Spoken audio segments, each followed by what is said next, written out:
they were great, and they did 3 sets, and I swear, they didn't even stop between songs. I mean, if they were in a set, they were in a set. So, yeah. So,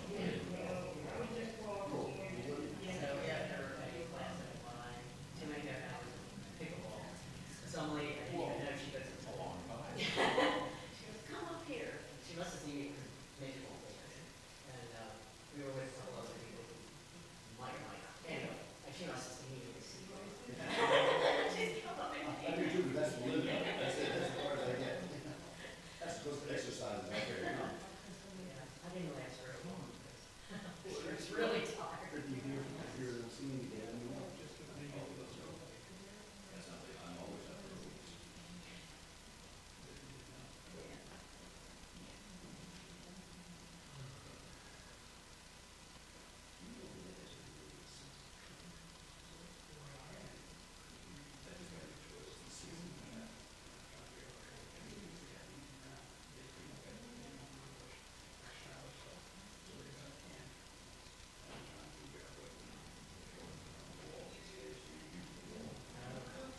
Mitch does.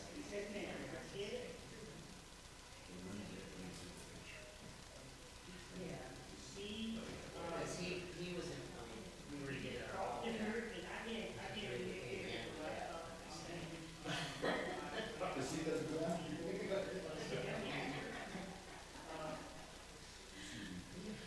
I mean, just all the colors, and there's a lot of black. I have to guess, but I picked all. He picked all the colors. I was thinking maybe like a pale blue, blue shower. And then start like around. That's each color. Yeah.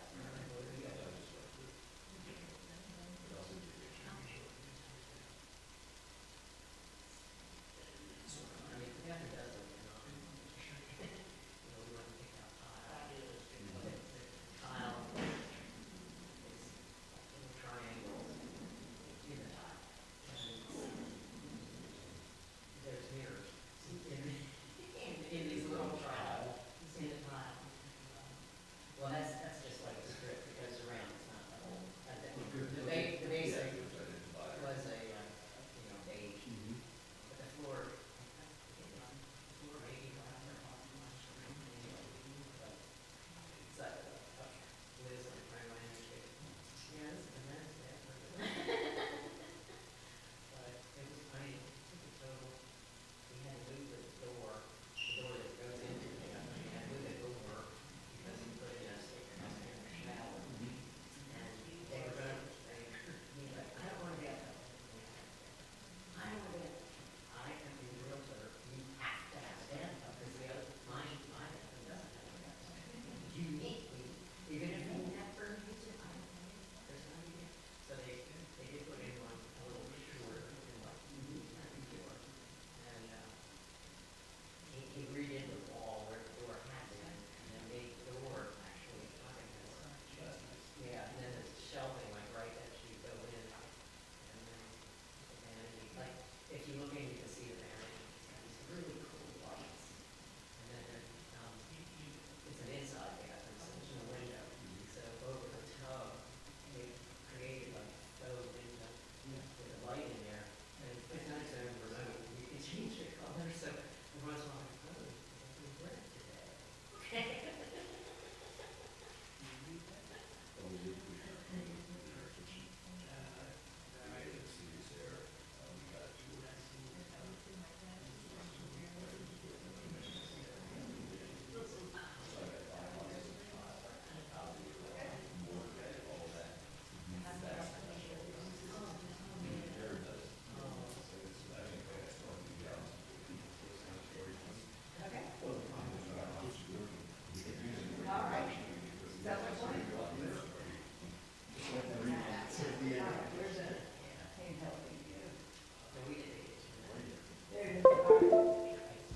All right, good morning.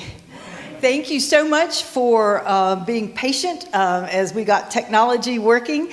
We're glad to welcome those who are in person here at St. Paul's. Also, folks who are joining us online. We're thankful to Bonnie Valesky for setting up this training through St. Paul's for Garrett Ray, who is our tech support. And now I would like to introduce you to Jim Kels. He's part of the Safe Sanctuary team, and he is going to tell you more about himself, and then we're going to go right through this study. So, Jim, thank you so much. Okay, good morning. Good morning. How's everyone today? Good to hear. First of all, just a quick introduction. My name is Jim Kels. It hasn't changed in the last 10 seconds. And basically, it came from originally Pennsylvania.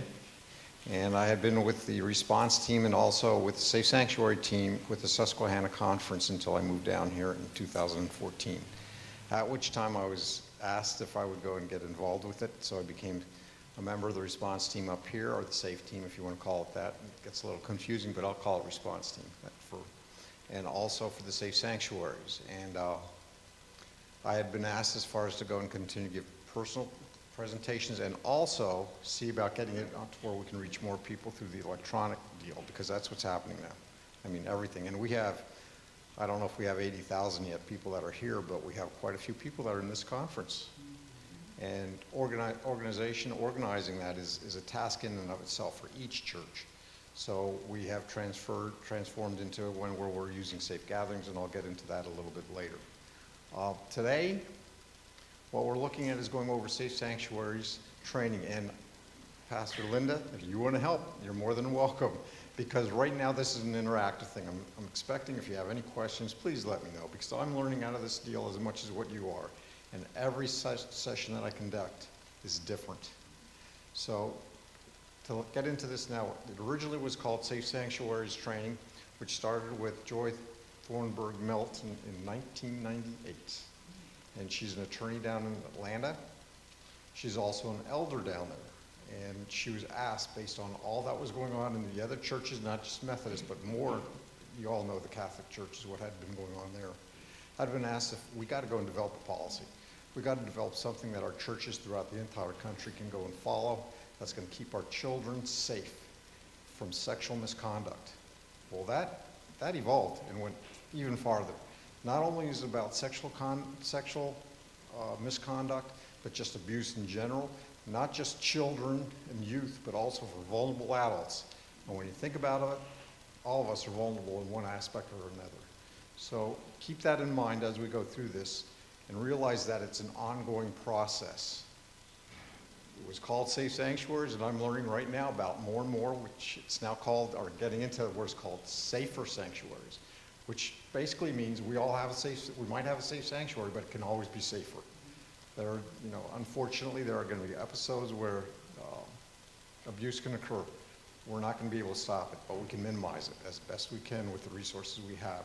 And that's where this can take a very positive approach to this, remember what we're doing. We're trying to go and keep areas safe so that people can go and worship God through Christ in a positive fashion by establishing boundaries. And by establishing those boundaries, we know what to expect and what to look for so that we can root out any kind of issues that might cause any kind of concerns in the future. So with that in mind, we can go and start with this. And this is a new one, especially with the Zoom, which I haven't done one before. But can everybody see that up there? No? I can't read. Can't you? Oh. Would that work? I have glasses, the readers, but. I have glasses too. Oh, okay. I think we just can't read the smaller words, we can read the. Okay, well, I'll read it as we go through this too, so that'll work out well. Sure can. Keep on reminding me because I have a tendency of forgetting that I have this thing here. Okay, safe sanctuaries. The United Methodist churches are structures where you feel safe and secure in your Christian belief, where you can talk to and relate with your brothers and sisters without anxiety, where peace and tranquility exist regardless of gender, nationality, or creed, where you can share your time and efforts with those in need or with those who can help you with your needs, Whatever church you occupy, this is where God lives. Churches are not perfect.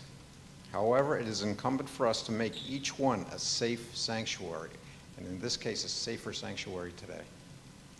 In the development of safe sanctuaries, we need to be aware of efforts to destroy the earthly blessing.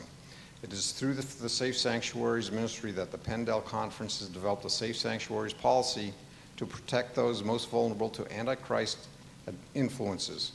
Whether it is an infant, child, teenager, or vulnerable adult, it is our responsibility as a Church of God to protect those in need. We have experienced a dramatic change over the last 3, and actually continuing on, 3 years following COVID and its consequences. As a result, we need to expect our undertaking in providing resources and information, primarily involving the internet, that will help every home, school, recreational area, or business become a safe sanctuary. This is not just about the church. I mean, yes, it started with the church, but we want the community to be safe too. So what you learn from here, you can also apply out in the community as well. So I do hope that everyone is enlightened by this presentation, and if you have any experiences that you want to share or anything regarding, what you feel needs to be changed, let me know. I'll be more than happy, and I'm sure Pastor Linda will feel the same thing, as well as going and helping us through this. Okay. Safe sanctuaries. The goal is to prevent child and vulnerable adult abuse in the church and to prevent false accusations of clergy, staff, and volunteers. Remember, it's a two-sided deal. You're not only protecting the children and vulnerable adults, but also the people that are providing these services, because unfortunately there have been situations where there have been false accusations made for whatever reason, and you can imagine what they could be. Can you go on to that green link? I believe that's on there, to show what the resource they have. Throughout this presentation, we have links, and those links will go and help understand as far as what Safe Sanctuaries is, and if you have a particular interest you might want to get into. If you have an elderly relative that needs help, you can get into that. It gives you some links that'll tell you how to deal with that. If you're talking about for children, and we have it for that, grandchildren, as far as that's concerned. This is Safer Sanctuaries. This just came out, and with it, if you scroll down, I'm used to doing it on a laptop here. Garrett, could you scroll down a bit? Okay. It has a whole wealth of information that you can go and share. If you do it, everything from Roma rules, Safe Sanctuaries, supporting shift to online youth ministry meetings, register for Safe Sanctuaries. There's a whole lot. It's a wealth of information, and it's provided by the Methodist Church. So remember that if you want to get it. The link is right there. Basically, all you got to do is link on Google Safer Sanctuaries, and you can bring it up. Okay, go on to the next. Tragically, let me go and get it on here as well.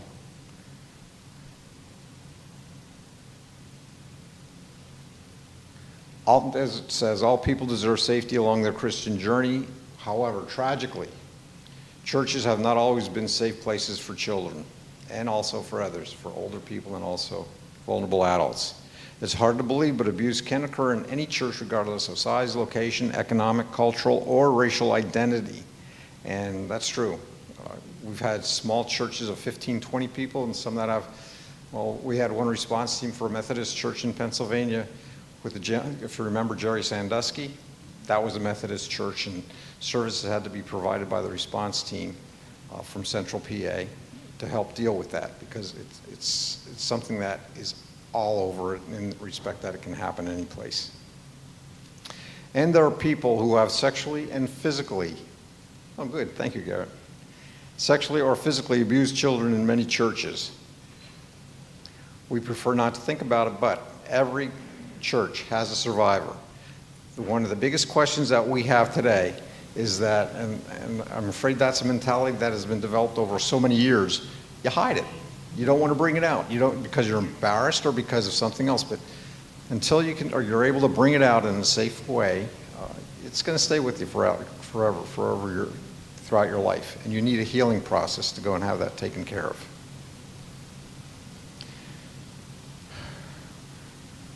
No congregation can afford either financially, ethically, or spiritually to fail to implement strategies for the reduction and prevention of the abuse of its children and youth. That's where our policies come in. And remember one thing about policies. We had just discussed it. Policies are only as good as what's being followed. So you have to use common sense when you're developing it and make sure it's something that you can do within the resources that you have. And there are people that still don't agree with it.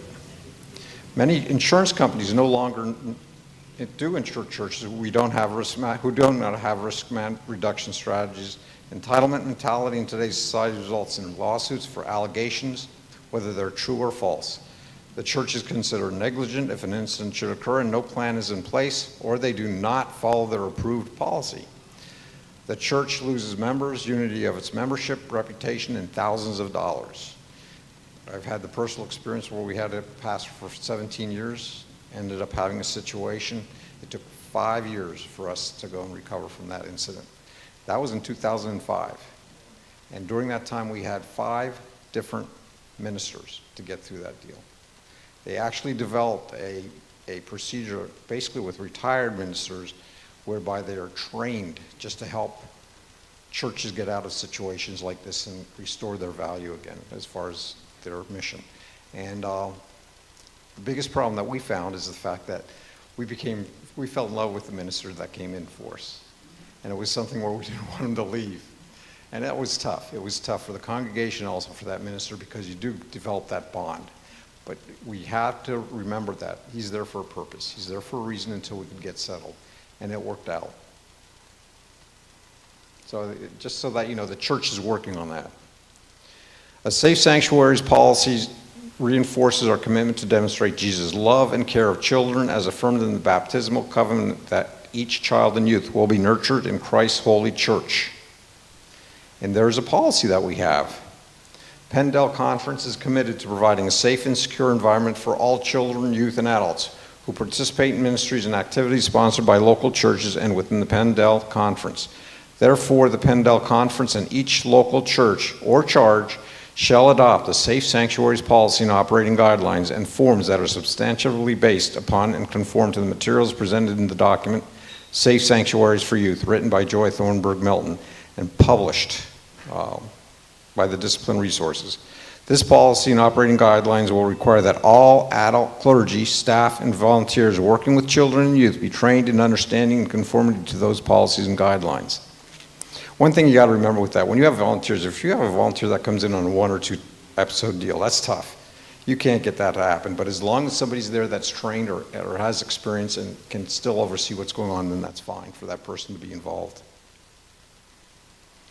A church's statement of commitment acknowledges that children and vulnerable adults in our care need to be safe, that we have a biblical command that is reflected in our baptismal covenant, and that in addition to protecting our children, the Pendel Conference of 2008 resolution also seeks to protect staff, volunteers, and churches from false allegations of abuse.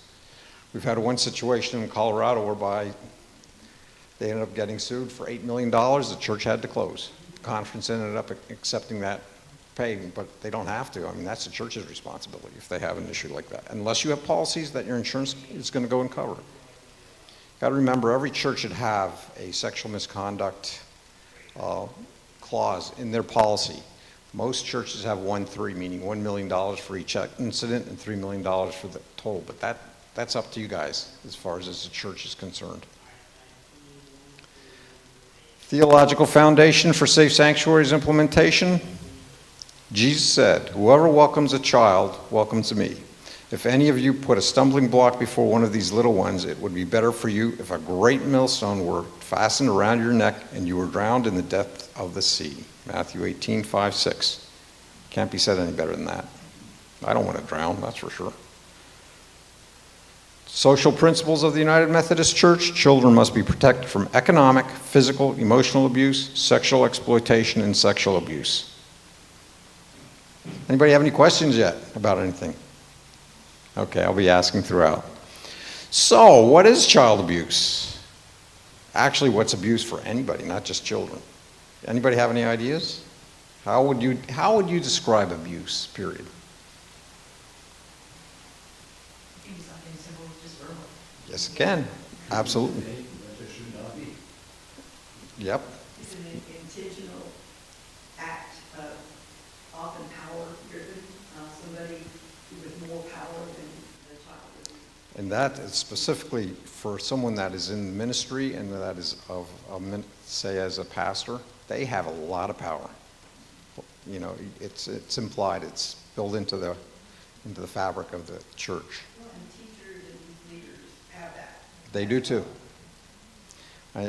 Because you got to remember, most people when they come to church, they think of it as being a safe place. And it is. Please do not get the impression that what I'm telling you is something that happens all the time. It doesn't happen all the time.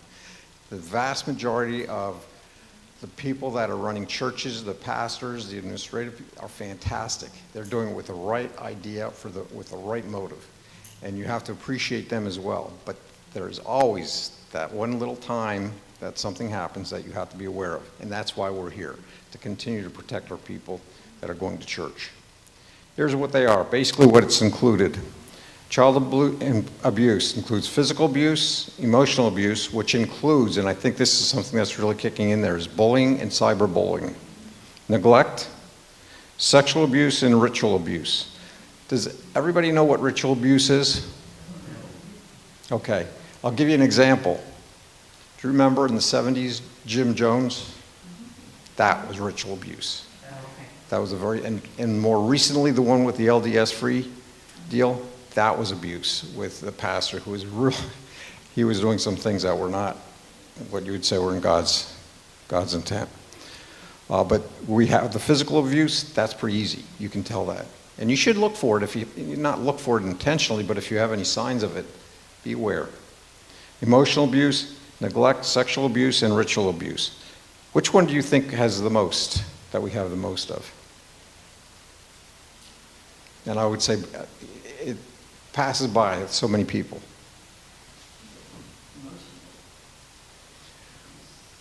Emotional abuse is big, but what they've had statistics showed it's neglect.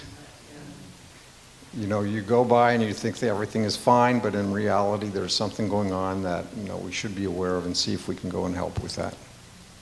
And it can be by a parent, a caregiver, stranger, or a family member.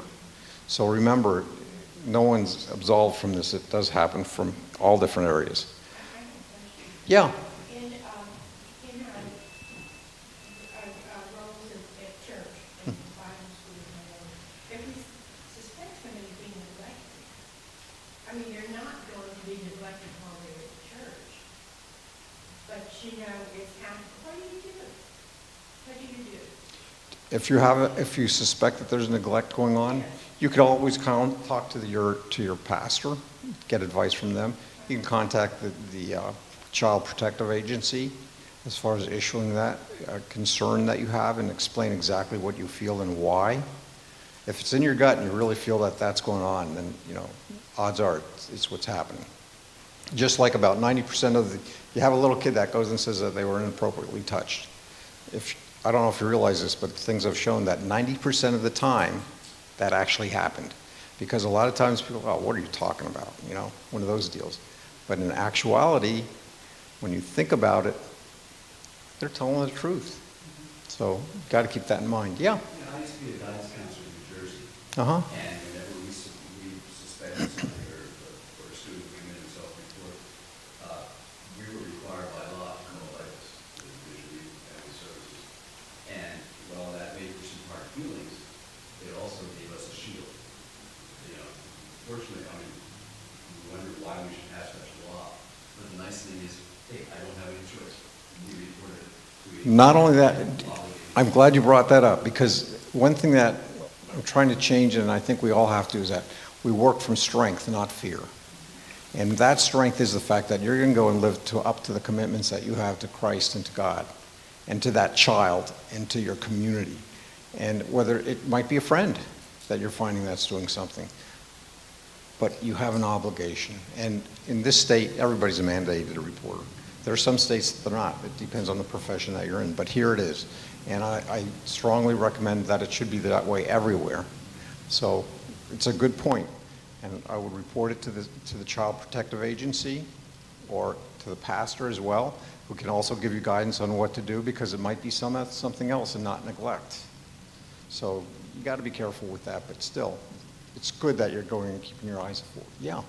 One of the things about too, you're always encouraged not to investigate, just to report what you saw, what you feel, those kind of things, and leave the investigating to the Division of Child Protective Services. Yes. Because sometimes if you do too much investigating, you can enable the fight or flight in the family before any intervention can even happen or anything. And so you just tell the basics of what you saw, what you heard, what you observed, what you suspect, and Absolutely. let them do the investigative work. That is their job. Exactly. As what was that, Joe Friday and Dragnet? The facts, ma'am, only the facts. There's the statistics, we don't have to get into those. It is showing that, or it has shown the most latest statistics that it is starting to decrease, and I would like to think of that happening because of efforts such as safe sanctuaries, Ministry Safe, I believe you have here, safe gatherings, which is what we're using in most of the churches. All right, you're staying right up here with this. The American Medical Association defines sexual abuse as, and the reason I'm bringing this up is this is what started the entire deal. So as far as it also applies to a lot of other things, but sexual misconduct was the one thing that really kicked in here. The American Medical Association defines sexual abuse as misuse of power for personal sexual gratification of the perpetrator. And what are the behaviors that constitute sexual abuse? As you can see, exposure, photographs, voyeurism, and basically, I don't know if you can see what that says, when you're watching someone else that's in the act of sex or something of that nature. Touching private parts and oral sex or intercourse. Those are what are defined as what constitute sexual abuse. And why is it so important that we find this to be so important that we should go and do something about? Because sex abuse teaches mistrust, distorts one's view of the world, especially when you're young, when you're not developed enough. A child is not developed enough to go and handle the information that you get until you get older and you're able to go and understand sex and what it's about and why. Imparts irreversible knowledge, isolates victims, burdens children with significant secrets, and lowers the children's self-esteem. And doesn't only last when they're a child, but that can go throughout life. I mean, there's no question once you're affected by that. There's also the thing, too, not only does it change their worldview, but often, especially if it happens in the church, it changes their spiritual development and their impression and ideas about God. Absolutely, absolutely. And it's something that you have to be aware of. So where are we now? I mean, as a kid, there was no such thing as the internet, or smartphones, or computers. But now you have the virtual world. And if you have kids, grandkids, or whatever, it's called screen time, is what they call it. I mean, it's tough just to get their attention away from it a lot of times. But that's the virtual world. Unfortunately, that's what's going on today. And as such, how we integrate and use technology in ministry is a reflection of how we love God, love self, and love neighbor. It is an ever-present reality, regardless of how we feel about it. Therefore, it is incumbent upon us to understand how people use and abuse of technology might cause harm to themselves and others. I think we all know, basically, social media is a tool. And just like a gun or anything else, it can be used for good and it can be used for bad. And unfortunately, there are people that use it for bad. We hopefully in the church and having security deals use it for good. And it's excellent. It's an excellent way to get out there, even to the point as far as doing this ministry of safe sanctuaries. Well, how are we going to be able to reach thousands of people? I can tell you right now in the entire conference, safe sanctuaries, training through safe gatherings, we only have 119 people that are signed up. It's reflected by about 10 different churches. We should be in the thousands. But we're working on it, and we're going to keep going, and I'm going to increase my effort to get more and more people involved into it. So anyway, the technology, the virtual world is out there, and it's a fact of life, and we might as well accept it, move forward with it, and appreciate the value of it when it's used in the right way. However, there's an emergence of online abuse, child pornography. Garrett, if you could go down to Enough is Enough statistics and click on that one.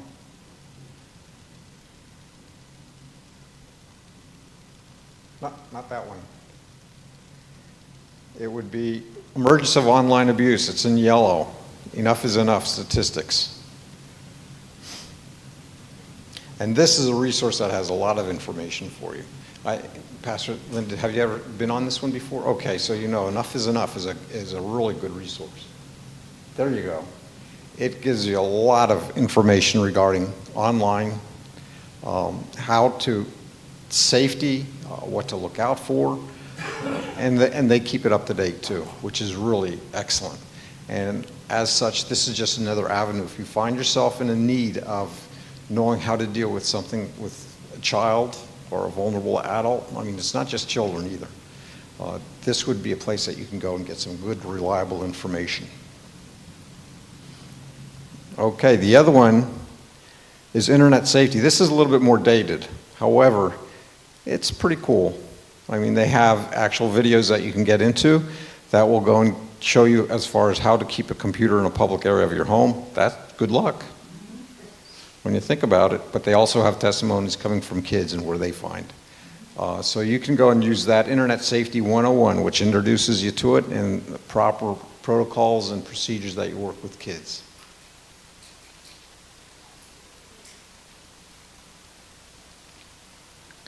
Here's the big one that I really find that you have to watch out for is bullying. Bullying and cyberbullying, which I think is pervasive in a lot of places. Up to 50% of kids sometime in their life are bullied. And this really tells you, well, here it says about 20% of student ages 12 to 18 experience bullying nationwide. I would say it's a lot higher than that. And younger kids.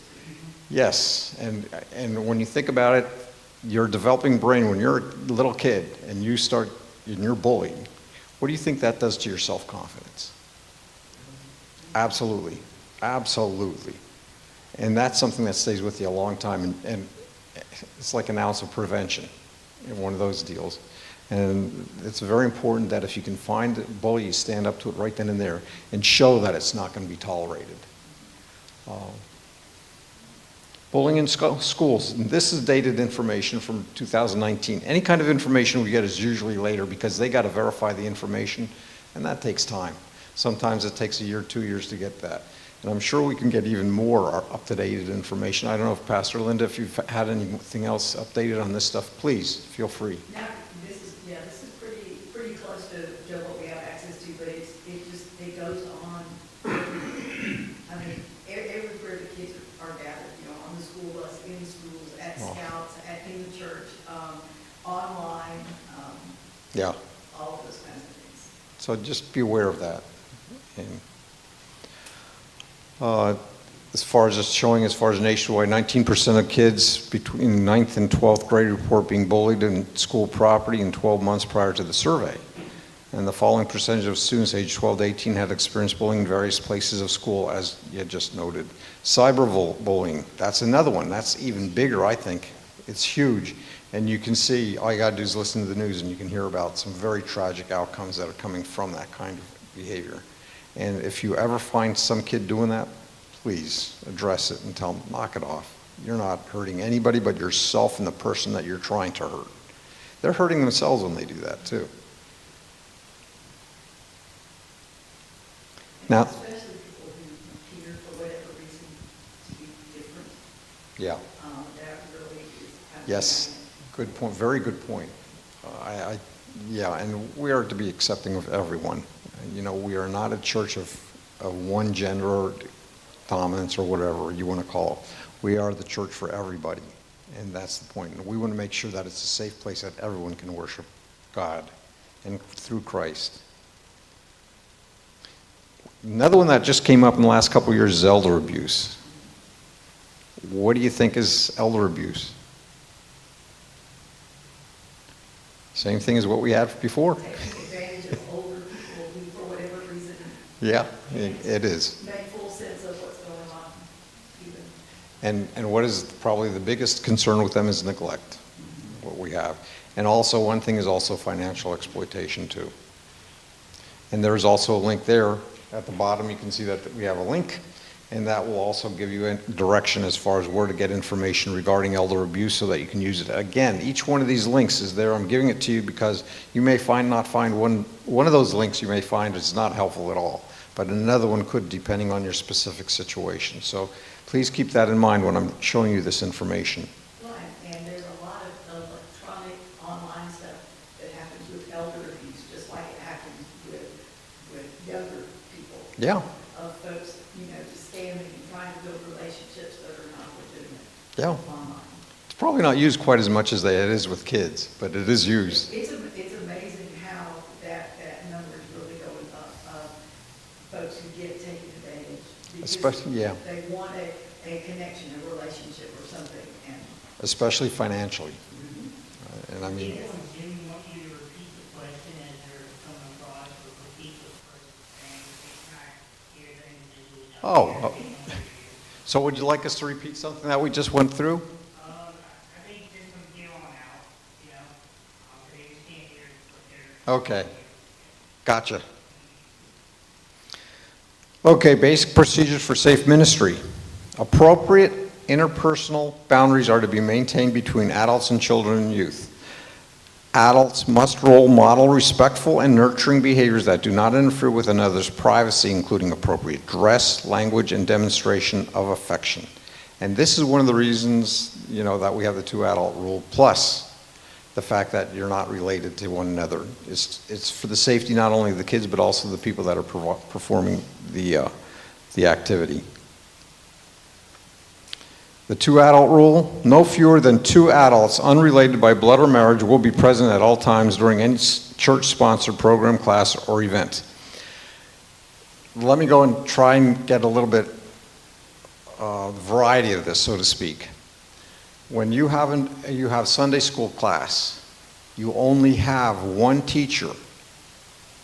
So do you cancel because you can't supply the second person? What alternatives would you have that you could do there? Any thoughts? You have a window on the door so that somebody walking by, there won't be that threat to somebody. That helps. That helps. That comes up. We have a traveling person, I guess. Okay. Yeah, that's called the roamer. Yeah, the roamer is another way. Depending on how much it's different from another class, you might go and combine classes as well. But generally, as in our church, we use roamers.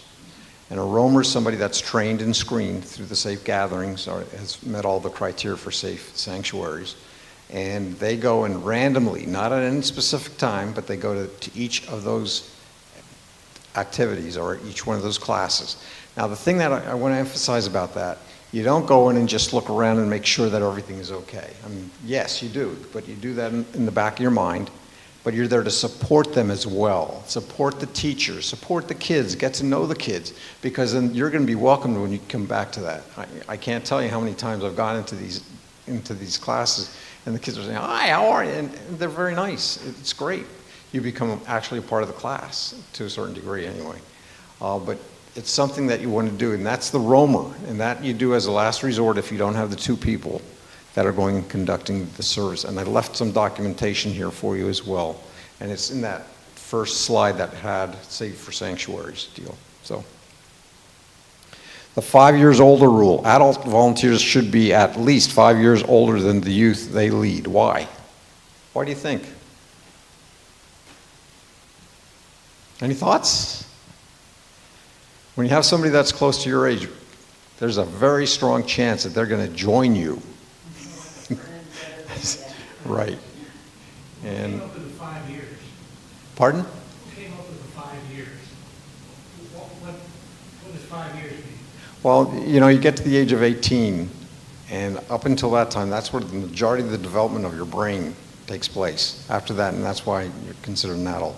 And most of the stuff is that they want 5 years because there's that much of a separation where you're not going to feel as if you're related to them. I don't know too many seniors in high school that fool around with 7th grade kids. You know, if you know what I mean? I know what you're trying to be, yes. Okay, all right, maybe I'm not being clear.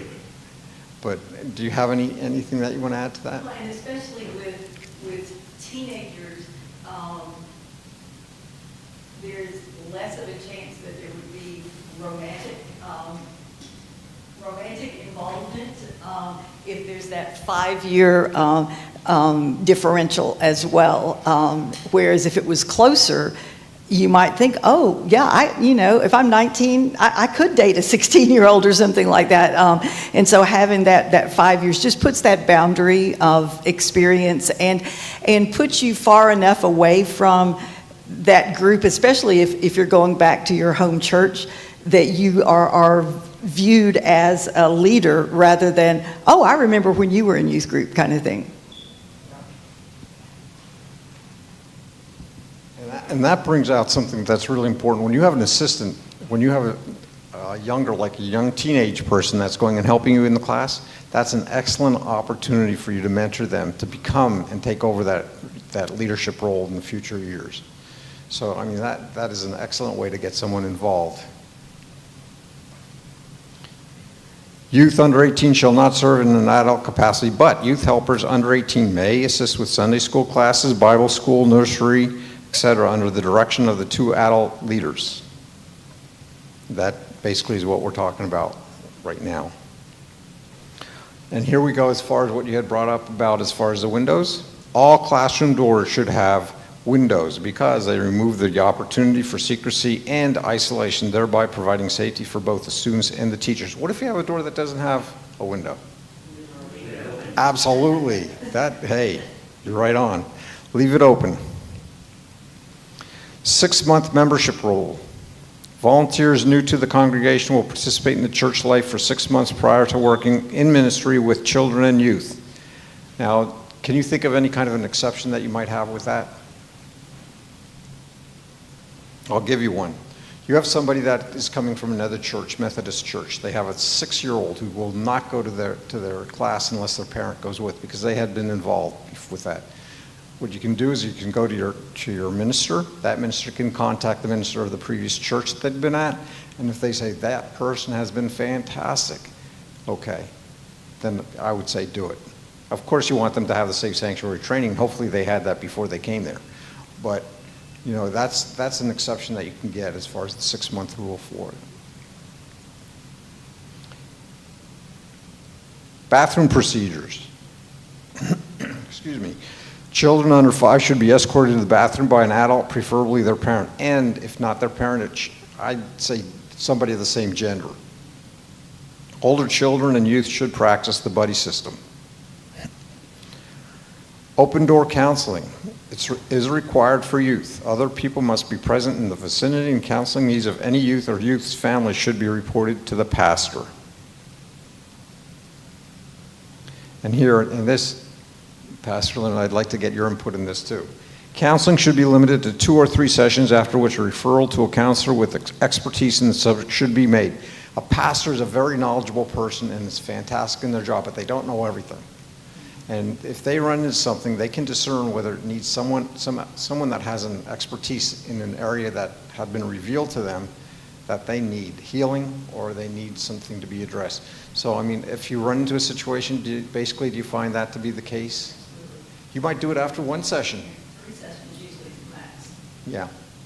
So keep that in mind. I mean, the pastor is an excellent resource and probably can take care of 95% of the issues, but you can always have that one that you need some more help than what they can get. And follow what the pastor says. Yeah. And also, if there are other people who are trained in specific areas, say, medical, nursing, counseling, those kinds of things, that's not necessarily their role in a Sunday school or youth group unless it is specifically stated that on this retreat you're going to be the nurse or you're going to be the spiritual chaplain, and that same kind of guideline would apply to lay volunteers as well as clergy. Yeah, I think that's really important especially for the pastor to develop a network of knowing those people throughout the community that can provide those services.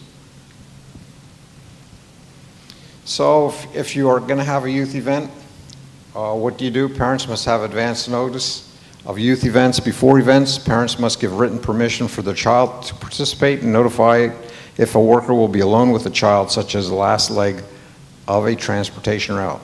Remember, the church is responsible from the time that child is picked up at home until they return. So just keep that in mind whenever you make a decision that, hey, I want to go and help out. I'll pick up so-and-so, but my daughter or my son isn't coming along. No, you don't want to do that. Not as a regular routine. You might be a really great friend and call and say, can I have permission to do that? I would not do it.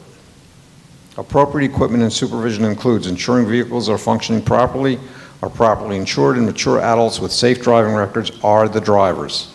If overnight stays are involved, safe and appropriate sleeping arrangements and adequate supervision are a must. Transportation of children. According to one insurance carrier, the church assumes the responsibility of a child who is being transported by someone other than the parent or caregiver from the time the child is picked up until arrival at the church function. A lot of this information is coming from Church Mutual. I don't know if is that who you do? That's not who, we have another insurance carrier now, but they have the same kind of. Okay. All right, good. Protocol for all volunteers and employees before working in child youth programs. Complete the written application form. Include references. Read the church's Safe Sanctuaries policy. Complete the participation covenant. I think that's very important. You should have a covenant that goes and establishes your relationship with the church. And it's basically you go through what is the expectation of the church and what is your expectation, and you agree what that is. And you sign off that you're going to abide by that. Complete forms for driver's license, criminal background checks. Result of such checks are confidential and are held in strictest confidence in a secure locked file in the church office or a digital file, such as with Safe Gatherings, which is very secure. Attend Safe Sanctuaries training, first aid, and CPR class. Do you have? Are you offering any kind of CPR or anything here? We have, yes. Okay. All right, that's good. Generally, you can get that from the fire company, and they'll do it for free. They won't give you the license, but they will do it for you. The participation covenant. A covenant establishing behavioral standards for all participants and leaders should be adopted. And now, convicted sex offenders. You should have something in your policy that tells you how to work with someone that comes to you and says, I want to worship God. However, I have been convicted of a sexual offense. Some of these can be 20, 30, 40 years ago. Some are lifetime deals. So what do you do with that? Well, you establish procedures on making sure that that person is able to go and worship, but it's not involved with any children. You probably will have a monitor, or you'd have somebody that goes around with him whenever he goes anywhere around the church, or she, or whoever, and you have a specific policy in dealing with that. Individuals who have been convicted of any crime against a child or teen will not be accepted as a worker with children and youth. Now, here's the good one, the SAFE team. You have a SAFE team here. Okay. Is everybody from here? They're from Tree of Life. We partner with them for Vacation Bible School and everything. Excellent. Okay. Well, the SAFE team is something that is made up of basically the leaders of the church, for everything from the youth, from like the education, the trustees, the pastor, and basically their job is to develop the Safe Sanctuary policy and to review it on an annual or an as-needed basis to make sure that it's staying current with everything that's going on with it. And basically and I don't go by this totally, because if you have a small church, you don't have 5 members that can go and be a member of it. You have somebody that's the chair of a designated representative of the Staff Parish Relations Committee. Yes. The chair or designated representative of the trustees. Yes. Director or designated representative of Sunday school, and the chair or designated representative of youth ministries, and the lay leader. Some of those people have 2 jobs that are, they might be a representative of the Sunday school, and they may also be a representative of the trustees. Fine. You do that. I mean, it's not set in stone as far as that role. Roles in the local church, staff parish relations, help with training and implementation of the policy and procedures, provide support for pastors' leadership role. These are guidelines. These are not a must that you have to do, but they are guidelines that are looking at for people to follow. Lay leadership, help with recruiting issues, schedule training, Christian educational leaders commitment, designate those who can recruit for ministry with children, youth, and monitoring, Sunday school superintendent, charged with the safety of all children, youth, as well as teachers and leaders, and of course the trustees, who are the risk managers, insurance, legal responsibilities, and facility requirements. Trustees are probably the big one, because they make sure that the facility is safe, clean, and taken care of. Question, when do you think you should ever break confidence with a child? Do you think you should break confidence? I mean, talk about. Okay. Yeah, there are 3 instances that you have here. When the child or youth indicates that he has been or is being harmed sexually, physically, or emotionally, any of those 3 things. Has done harm in the past or talks about doing harm to him or herself, such as suicide or cutting, or threatens or talks about harming someone else. So in those 3 situations, and you're upfront, be upfront with the child if they're talking to you in confidence and they're saying, please don't tell anybody about this. Well, tell them, you know, if this is going to cause any harm to someone else or you, I may have to go and talk to someone about this. So, and what to do if a child discloses abuse or neglect? Stay calm. I don't know if you've had any instances here, but how you respond to an incident is so important, especially at the time of the incident if you're there when it happens. Don't make judgment statements like, that's horrible or that's disgusting. Say you will get them help, but don't make promises that everything will be all right. It may not be. All allegations of abuse or neglect must be reported. I went on a trip down to Gulfport, Mississippi following Katrina, and at that time I was driving the van, and we ended up coming back and we stayed in a church, had kids sleeping on the floor of a gym, but once I heard somebody go and yell, a parent that had gone with us. This parent said that this girl had said this kid had gone and inappropriately touched her while she was in the van. And this is also why it's important that you have 2 people that are in the van all the time, which we did, but we were both sitting up front. It doesn't work all the time. So what ended up happening there was I ended up staying with that person from the time that we were in Tennessee until we got back to Pennsylvania. The other girl got whatever support we could offer. We contacted the pastor and all the necessary people from Tennessee. Got back, and an investigation ensued. We found out 2 months later that it was a made-up story. The girl did not feel she was getting enough attention. And I mean, all the way, I mean, we had a fantastic time down there. Did a lot of good help for people. But I mean, it was kind of like the caveat there was the fact that the parents were very much involved in the church. They still are. They are fantastic. But he's now in his 20s, and he didn't come back to the church. Not yet, anyway. Hopefully, he'll realize what went on. But we tried to offer as much support to him as we could during that whole episode. So you never know. Because all allegations of abuse or neglect must be reported. So what's the reporting procedure for allegations of abuse? The Book of Disciplines of the United Methodist Church requires that pastors report suspected abuse wherever it occurred, and whether it is physical, sexual, psychological, ritual, or neglect. Information about local child abuse, child advocacy services should be included in the church policy. Any suspected abuse identified in the church must be reported to the pastor. The members of the SAFE team are to be notified if any suspected abuse is alleged to involve the pastor or a staff member of the church.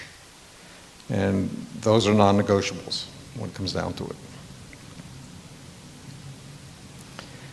Now, if abuse is alleged to have occurred at a Pendel conference or church event or any church property, the following steps should be taken. First, and this is the most important, is assure that the victim's safety is taken care of.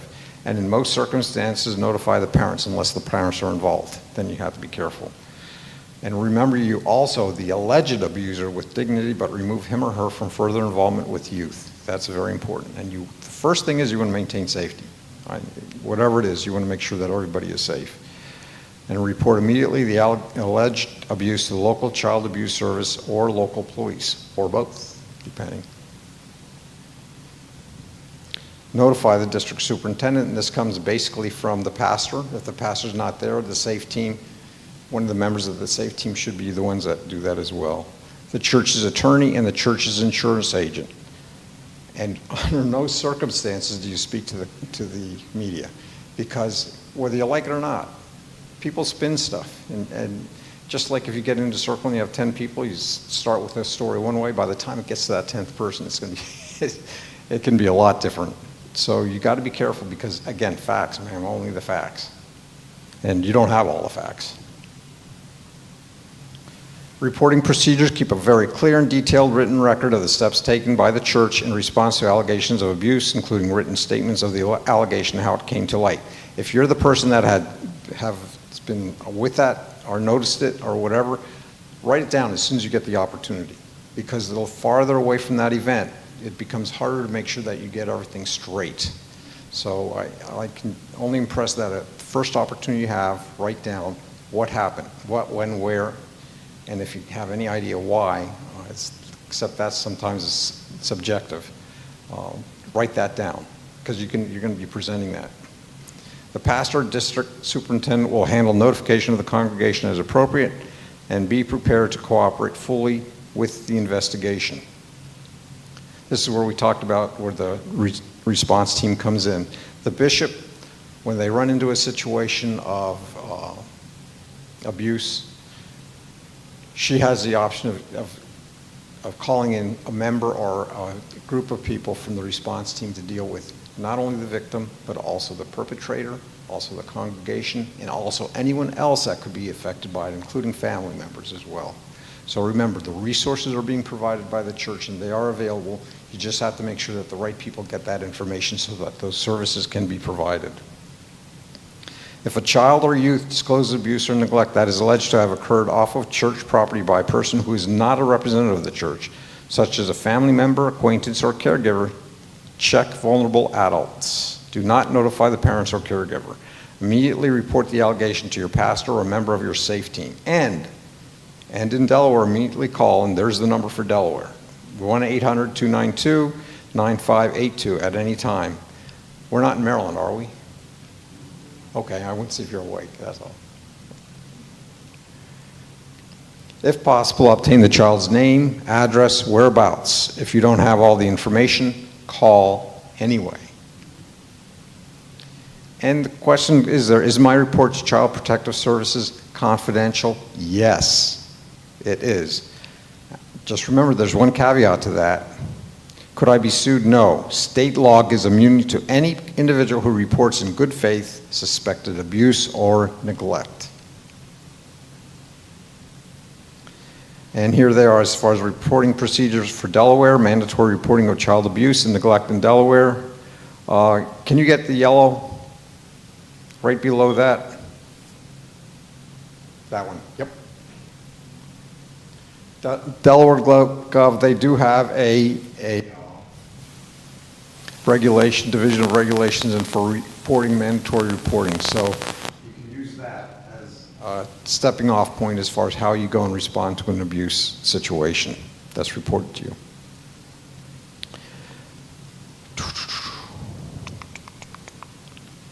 Now, does anybody know what due diligence and why it's necessary? What's due diligence? That's right, common sense.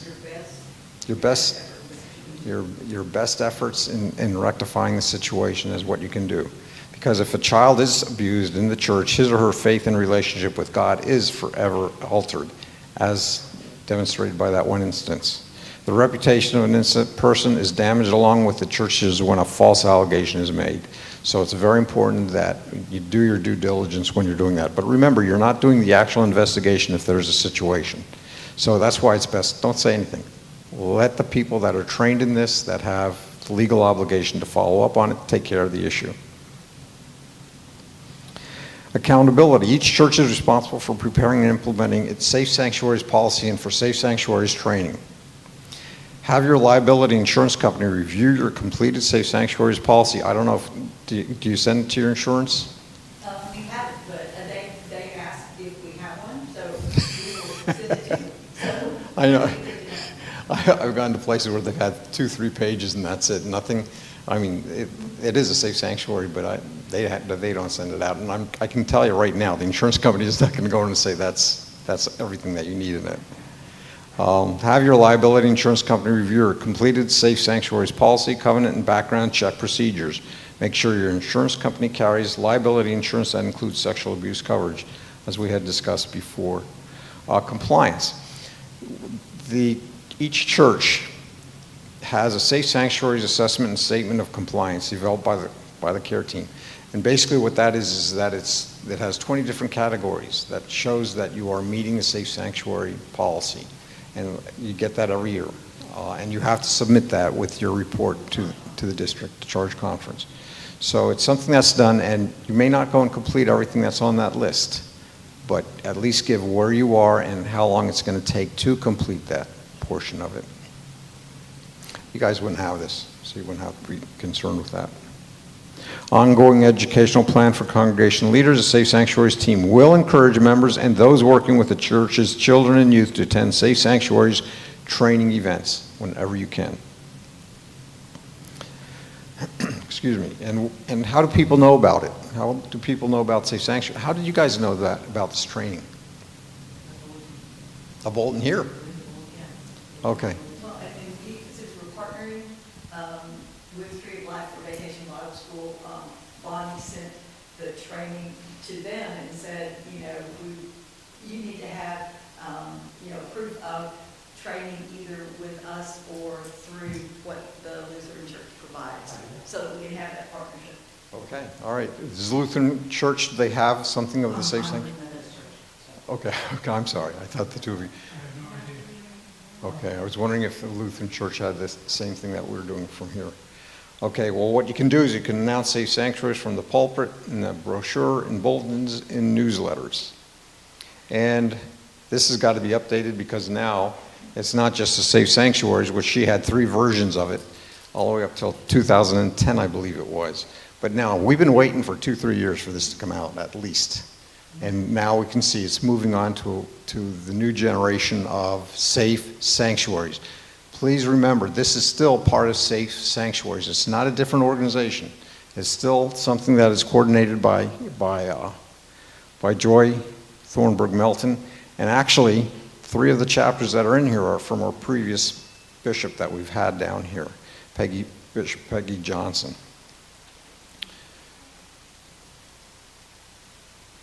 So there are the people that are district contacts. I'm the one for Delaware. We have the upper share, the lower share, which is still to be determined. And here, and hopefully, we'll have another one. We'll see.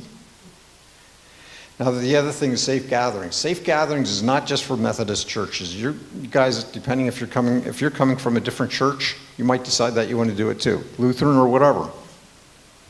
It's online training. It's available through Safe Sanctuaries training through a UMC-originated organization called Safe Gatherings. This is being offered to provide needed training to all congregants involved in ministry with children and or vulnerable adults who do not have access to personal presentations by the Safe Sanctuary team.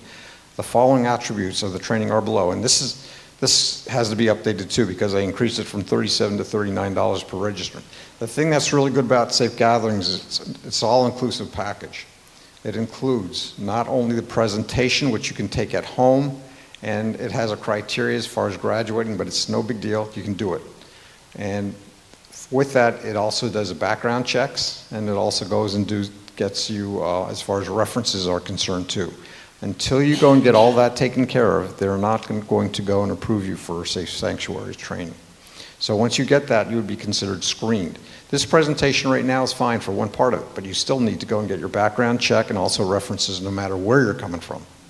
So, please remember that when you think as far as this being training, and I'll sign a card indicating that you received the training, which is fine, but you got to go and get the other parts of it as well.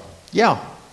Okay, Amy my husband, has a background check that was recently done because he does volunteer work with the Port of Wilmington.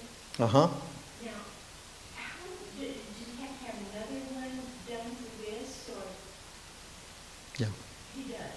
Yeah, basically because you have to have the reference checks too, and also you got to take the training as far as that goes through with it, so to ensure, although you do have the training now, that would be fine. But yeah, I've had teachers, nurses that have had training in this, and the requirement still is that you do it. Because the other thing you got to remember is that a background check is only good to that point in time that they go and receive all the information. Who knows what could happen in the next year or two? And although it's every 3 years that we have, that is what we feel is responsible enough to make sure that we can cover that. How long is a background check good for? In here, 3 years. The other thing, I'll tell you something, is if you're talking about the possibility of an incident, only 10% are found out through background checks. That's it. But it's a start in the right direction. So it's something that we require. It's something that we help to address to make sure that we can weed out anyone that might have concern, that we have concern with. Yeah, did you? I know I've got some concerns, but I can't quite get them. Some of this seems to be intrusive. Okay. I'm thinking of kids I knew when I was growing up and what some of their families were like. And it was handled differently if it was handled at all. But this would be intrusive, reporting somebody, their family, when I don't know, I just suspect. This is just so wide open for abuse, to use it to harass people. We have to go in error, There's no way of getting rid of this. not that I'm aware of. You think when people come to church, they're in good faith areas. And it's to go and open people's eyes to situations that may have been occurring and they were never aware of before. And just like if you see somebody that's bruised, you can't jump to it and say that they've been abused. It could happen from kids playing baseball and getting hit by a ball. It could be caused by a lot of different things. But you can ask, how are you doing, or whatever, and not be intrusive about it. I don't know what you've been finding throughout your excursions and all the different places as well. A little bit of both. Some of that intrusion, I know, especially folks who are experiencing emotional abuse or neglect. Sometimes the reporting and that kind of thing can do more harm because that is such a silent kind of thing that sometimes the best remedy is to be in a place where you're seeing a different way of relating, and that's how you learn. And some of it really is just kind of knowing when to report, and having the church being that safe place where a different kind of relationship is what's experienced. I know that was certainly my experience. I'm glad my church didn't say anything, and I know this is safe sanctuaries and I shouldn't say that, but from a personal thing, because I was able to experience healing that I'm not sure would have happened if my parents thought somebody was watching them and looking for trouble where there was trouble. But you have to really use your own intuition about, but always making sure that it is very clear that we do not allow or condone abuse here. And where we start is we don't allow it on our property in the programs that are here. And then if you go beyond that, then you have to make those decisions. That's a good but a hard question to answer. I mean, it's something. As you were talking, I was going back in my mind through all of the situations I've known of. And I had a girlfriend who, she always wanted me to come over and spend the night at her house, and my mother would never let me go. And I found out later it was because her father was sexually abusing her older sister. but my mother never turned it in to anybody. She never reported it. And what happened is this girl wound up shooting her father and going to prison, and my friend went into foster care. And I'm thinking, how do you, all my mother did was keep her child out of it. But I think at that time, before safe sanctuaries, before all this that's coming out, that's the way most people handled it. that's the way they handled it. And, but what does somebody have? Reported it. Maybe both of those girls could have been saved from. Well, the only one by this time was already, and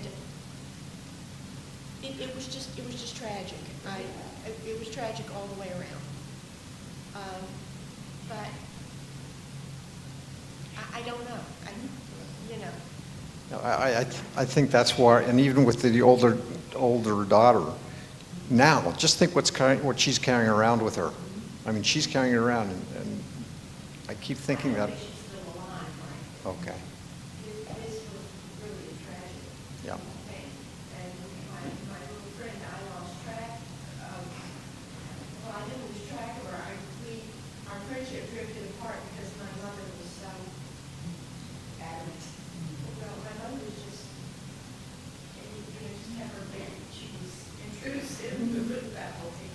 Yeah. But I know, I'm thinking of that was a bad one, but I'm thinking of others along the way.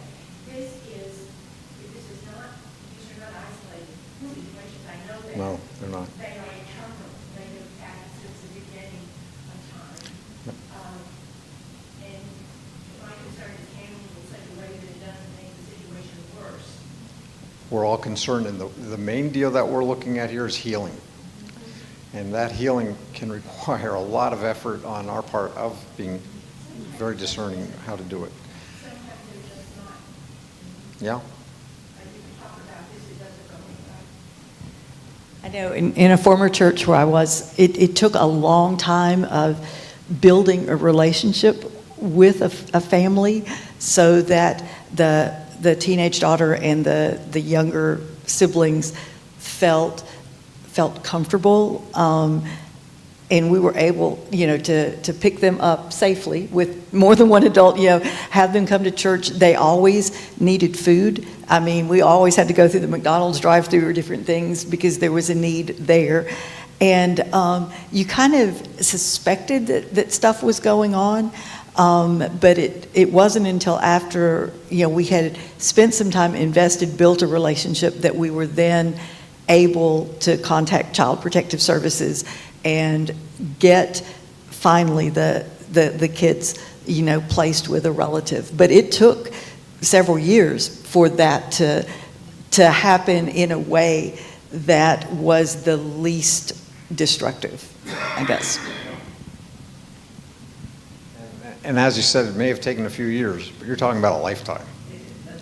And as a result, that time is well invested as far as in going and rectifying the situation.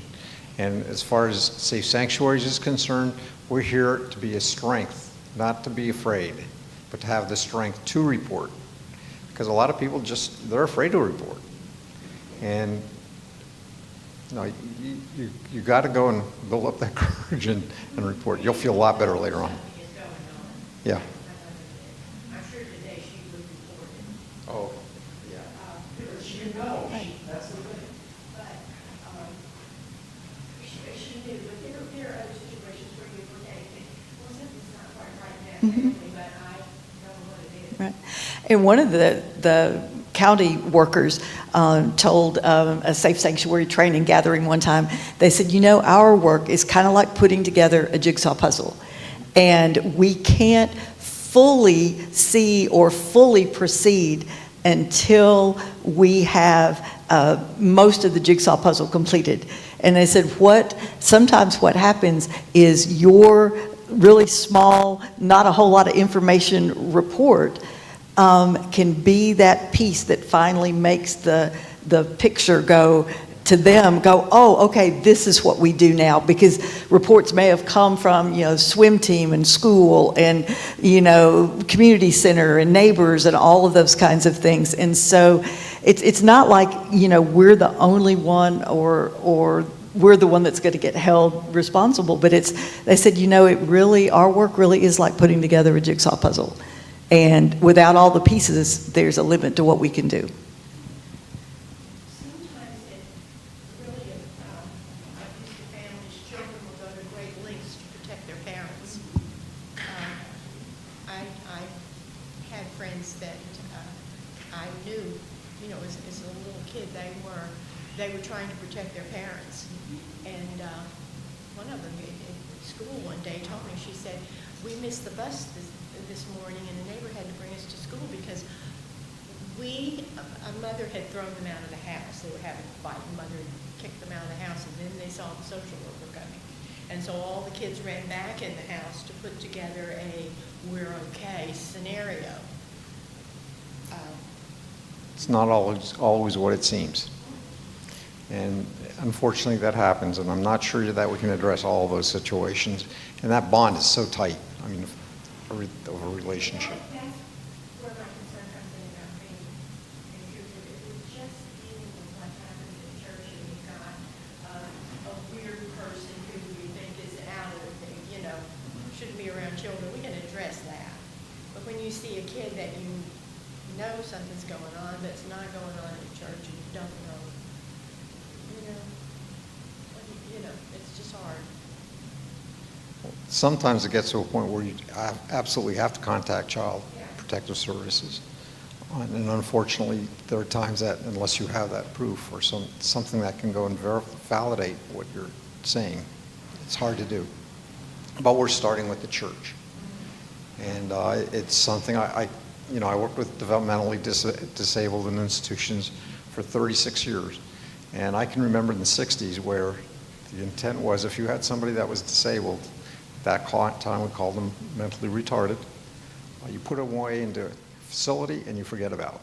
That was the way that we dealt with people. That was it. And we've changed dramatically to an inclusive society to the point that we are trying to go and get them into the community. And I think we're doing the same thing as far as with the churches, that we're trying to go and get people to understand that people are hurt and they require healing and they don't know where to go for this. They might find it in church. Hopefully they will. But we have services that are available to go and help them to deal with those situations. And it's a growing and it's ongoing, just like now, it's safer sanctuaries. Not just safe sanctuaries, but safer. And I'll bet you in the next 5 years, they're going to have another updated deal that's going to go and have more details on positive approaches to go and deal with traumatic situations. And hopefully they can be resolved. Yeah. Whenever I was wondering whether or not I should make a referral, one of the key things that I thought of is what happens if I don't? What could happen?